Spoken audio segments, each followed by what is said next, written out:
আমরা এখন বসে আছি বাংলাদেশের আলোচিত বক্তা আহলে সুন্নাত ওয়াল জামাত কেন্দ্রীয় সংসদের বা কেন্দ্রীয় কমিটির যিনি সাংগঠনিক সম্পাদক হিসাবে দায়িত্বপ্রাপ্ত হয়েছেন। উনি আমাদের গর্ব, আমাদের এলাকার জামাত। আমরা ওনাকে নিয়ে গর্ব করি। আজকে ওনার সান্নিধ্যে আমরা উপস্থিত হতে পেরে অত্যন্ত আনন্দিত। আমি আশা করব যে আমাদের যে আহলে সুন্নাত ওয়াল জামাত পন্থী যারা আছেন তাদের উদ্দেশ্যে মুফতি মাওলানা গিয়াসউদ্দিন আত্তাহিরি সাহেব কিছু কথা বলবেন। আসসালামু আলাইকুম ওয়া রাহমাতুল্লাহি ওয়া বারাকাতুহু।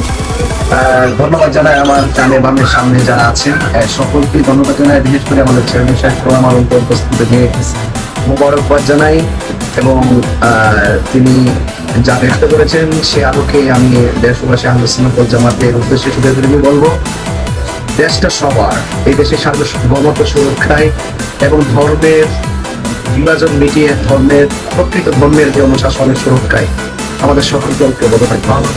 ধর্মের নামে ঐক্যতা, ধর্মের নামে ধর্মান্ধতা, এগুলোকে বিভেদ করে দিতে হবে। সত্যিকার যে রিয়েল ইসলাম, যে ইসলামটা এই দেশে এনেছেন আল্লাহর অলিগণ, সে অলিদের পদচারণায় এই বাংলাদেশ ধন্য হয়েছে। সে আলোকে আমরা যদি ইসলামকে আল্লাহর অলিদের দিক নির্দেশনায় আল্লাহ আমাদের সর্বদা থেকে ইসলামকে ধারণ করতে পারি, সেখানে উগ্রতা, রাহাজানি, হিংসা প্রতিহিংসা কিছুই থাকবে। দিন শেষে আমরা এদেশের নাগরিক এবং ইসলামটা সবার, ইসলামের সঠিক ভাবধারা ঘরে ঘরে পৌঁছতে পারলেই হইতে পার আমরা মানুষ হতে পারবো। আমরা কখনো কখনো নিজের স্বার্থ সিদ্ধি হাসিলের জন্য ইসলামকে ব্যবহার করি, আসলে বিষয় এরকম না। ইসলামটা সার্বজনীনভাবে সকলের পরে সঠিক মেসেজ দিয়ে মানুষের হৃদয়কে আলোকিত করান না। সেখানে যদি ধর্মান্ধতা সৃষ্টি হয়, কাহারও কথা যদি কাহারও অন্তরালোচনা হয়, তাহলে সেই মানুষের কাছ থেকে আপনাকে দূরে থাকতে হবে। যার প্রচলন, যার কাছ থেকে হৃদয় আলোকিত হবে, ব্যক্তিত্ব আলোকিত হবে, তার কাছে যেতে হবে, আর তারা আল্লাহ পরিবহন আবার প্রিয় হবে।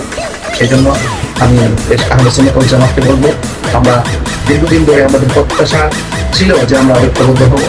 আজ আমরা সঙ্গে সম্পূর্ণ ইনশাআল্লাহ ঐক্যবদ্ধ হবো। এই দেশে 12,000 দরবার রয়েছে। এই দরবারের 3 মাসে যারা রয়েছেন, আপনাদের সকলকে ঐক্যবদ্ধ থেকে এই দেশটাকে সুন্দর